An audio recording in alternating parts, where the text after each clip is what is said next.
Haunted Gwalior fort. Madhu Delhi में रहने वाली 23 साल की एक रिसेप्शनिस्ट थी। वैसे तो वह ग्वालियर से थी, मगर करीब 15 सालों से वह अपनी मां के साथ दिल्ली में ही रह रही थी। मधु के पापा ग्वालियर में रहते थे।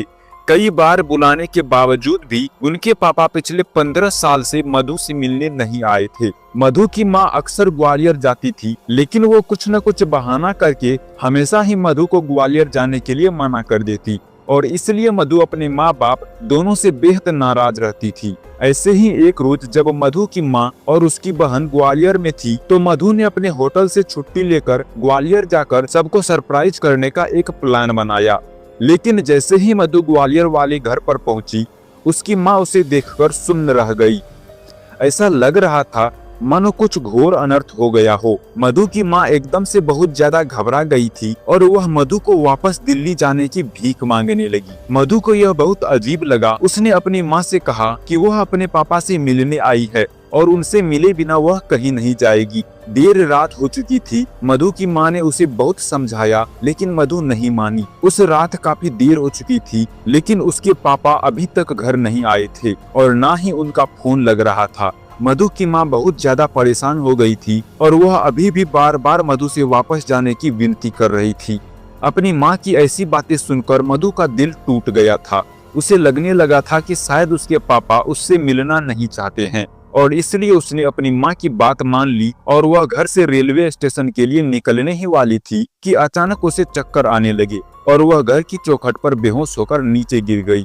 उस रात उसे एक सपना आया कि उसके पापा ग्वालियर फोर्ट में भूल भुलैया में फंसे हैं और मधु को ढूंढ रहे हैं, और ढूंढते ढूंढते वह ग्वालियर फोर्ट की छत पर पहुंच गए हैं। तभी उन्हें वहां एक लड़की दिखी जो मधु की तरह ही दिख रही थी। लेकिन जैसे ही उसके पापा उस लड़की तक पहुंची, उन्होंने देखा कि वह मधु नहीं बल्कि एक भयानक औरत है जिसका आधा सर है ही नहीं, और यह देखते ही वह ग्वालियर फोर्ट की छत से नीचे गिर गए। उनके नीचे गिरते ही मधु की चीख निकली पापा, और मधु की नींद टूट गई।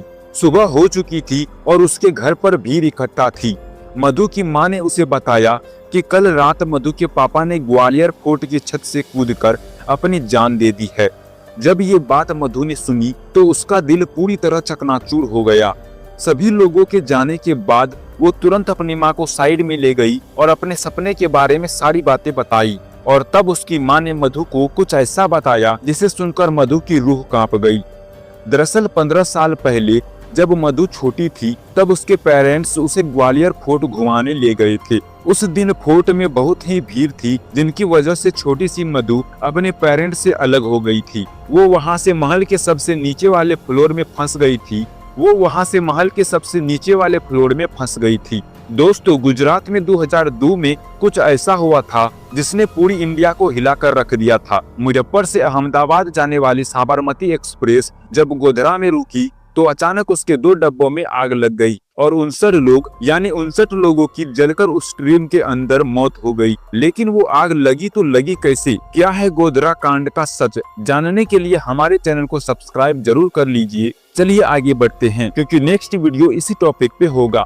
चलिए अब आगे बढ़ते हैं। वो उस ग्वालियर फोर्ट की एक ऐसी जगह थी जहां अक्सर कम ही लोग जाते थे। उस जगह को रात में अक्सर बंद कर दिया जाता था, क्योंकि लोग कहते हैं कि ग्वालियर फोर्ट की उस जगह में रात को मुगलों और अंग्रेजों के जरिए मारे और सताए गए राजा रानियों की आत्माएं भटकती है। इन्हीं सब बातों के चलते पेरेंट्स का डर बढ़ता जा रहा था, लेकिन फिर भी उन्होंने गार्ड्स को बताया कि उसकी बेटी मधु अंदर ही रह गई है। वह सब मिलकर मधु को ढूंढने लगे।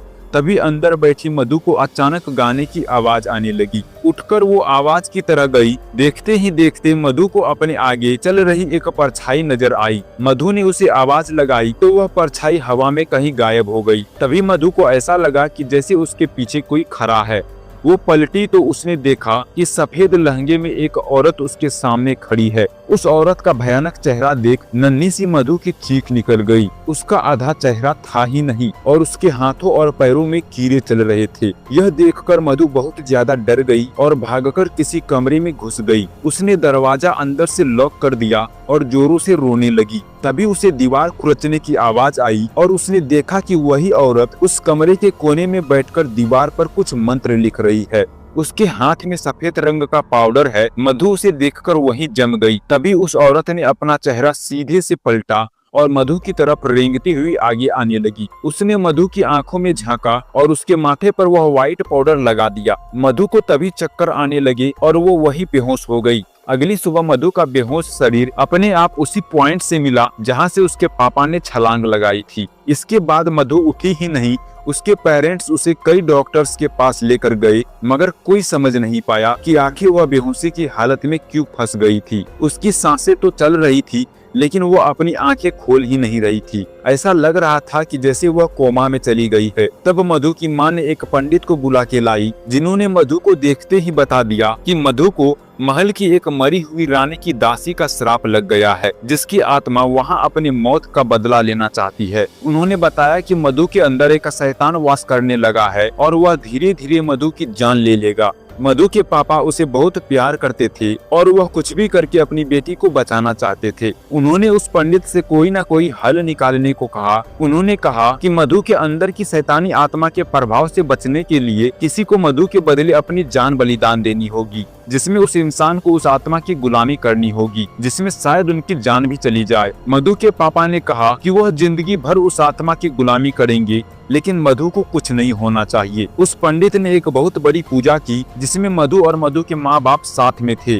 पूजा के दौरान मधु ने आंखें खोली तो उसकी पूरी आंखें लाल थी और वह पंडित को बुरा भला कहे जा रही थी। अचानक ही उस पंडित ने उस पर मंत्र पढ़ते हुए लाल मिर्च का पाउडर फेंका और मधु बेहोश हो गई। कुछ ही पलों में मधु के पापा भी बेहोश हो गए। जब मधु को होश आया तो वो बिल्कुल ठीक थी। पंडित ने बोला कि मधु को ग्वालियर से जितना हो सके उतना दूर ले जाओ, और इसलिए मधु की मां ने उसे लेकर दिल्ली चली गई। क्योंकि उसके पापा अब उस शैतानी आत्मा के गुलाम थे, इसलिए वह ग्वालियर छोड़कर नहीं जा सकते थे। मधु के जाने के बाद उस आत्मा का श्राप उसके पापा पर चढ़ने लगा। उसके पापा की जॉब चली गई और वह बहुत बीमार रहने लगे थे। लेकिन जब मधु वापस ग्वालियर आई तो वह आत्मा मधु की जान लेना चाहती थी, लेकिन उसके बदले उसके पापा ने अपनी जान उस आत्मा को दे दी। अपनी माँ की पूरी बात सुनकर मधु रोने लगी और अपनी माँ से माफी मांगने लगी। मधु की माँ को उस पर तरस आ गया और उन्होंने अपनी बेटी को गले लगा लिया। उन्होंने मधु को बताया कि उसके पापा उससे बहुत प्यार करते थे और किसी भी हालत में उसे प्रोटेक्ट करके रखना चाहते थे। इस घटना के बाद मधु और उसकी माँ ने ग्वालियर हमेशा के लिए छोड़ दिया। आज भी ग्वालियर फोर्ट से जुड़ी कई ऐसी खबरें आती है जहां लोग वहां से कूदकर अपनी जान दे देते हैं। आपको क्या लगता है, क्या ग्वालियर फोर्ट सच में हॉन्टेड है या यह सब सिर्फ एक अफवाह है? हमें कमेंट में जरूर बताइए। अगर आपको इंडिया की कोई भी हॉन्टेड जगह पता है जिस पर आप चाहते हैं कि हम वीडियो बनाएं, तो हमें कमेंट्स में जरूर बताइए। दोस्तों, अगर आपको यह कहानी पसंद आई हो तो हमारे चैनल शॉर्ट मस्ती ऑफिशियल को सब्सक्राइब जरूर करिए और साथ ही बेल आइकन को जरूर दबाएं। धन्यवाद दोस्तों।